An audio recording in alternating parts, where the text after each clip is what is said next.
Good evening. My name is Carter Koenig with Empire Surgical, and today we're going to discuss the anatomy of the shoulder. I'm going to break the shoulder down into three major aspects: bones, ligaments, and tendons. First, let's talk about the bones. The bones of the shoulder are the clavicle, which act as a bridge for the shoulder to the rest of the body through the sternum. We also have the humerus. Humerus has three distinct features we want to pay attention when talking about the anatomy of the shoulder. We have the lesser and greater tuberosity, ridge-like features that provide attachment points for ligaments and tendons. The last thing we want to talk about is the humeral head. The humeral head of the humerus is going to act as the ball for the ball and socket joint of the shoulder. The humeral head is going to be covered in articular cartilage to provide lubrication and prevent friction or irritation of the shoulder joint. We also have the scapula, also known as the shoulder blade. The scapula too has some key features we want to discuss when talking about the anatomy of the shoulder. We have the coracoid and the acromion. Both act as attachment points for ligaments and tendons. We also have the glenoid, which is going to be the socket for the ball and socket joint. Around the glenoid is where we find the labrum.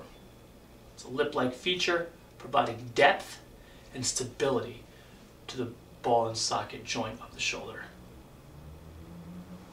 Let's move on to the ligaments. There's 6 major ligaments I want to discuss when talking about the anatomy of the shoulder. Ligaments, like we all know, connect bone to bone, and in this case they're going to get the names from the areas of the bones they're connecting. The 3 ligaments I want to talk about first are the glenohumeral ligaments. We have the superior, the middle, and the inferior glenohumeral ligaments. They are running together in a lateral fashion and provide a capsule for the shoulder. The 3 other ligaments I want to talk about connect the clavicle and the scapula, providing structural stability for the shoulder girdle. Once again, they get their names from the areas of the bones they connect as well. So we have the coracoid connected to the clavicle, coracoclavicular ligament. We have the coracoid connected to the acromion, coracoacromial ligament, and we have the acromion attaching to the clavicle, acromioclavicular ligament. All 3 of these provide stability for the shoulder girdle. Let's talk about the muscles and tendons. When talking about the shoulder, we want to cover 2 key tendons. One is going to be the bicep tendon. The bicep tendon is going to start in the bicep. It's going to run up between the lesser and greater tuberosity of the humerus in the interpetucular groove. It's going to split off and connect to the coracoid and to the glenoid. The other tendons we want to talk about are the rotator cuff.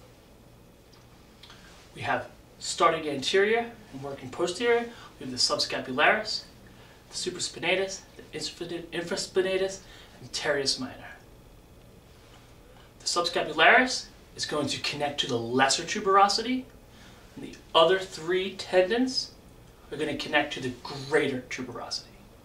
The rotator cuff is going to be located in the subacromial joint space, and it also provides the ability for movement and suction and stability for the ball and socket joint. The shoulder is a very complex part of the body, but to break it down to the basics, we got the bones, the ligaments, and the tendons. Thanks very much for your time. I hope you enjoyed the video, and you have a wonderful night. Thank you.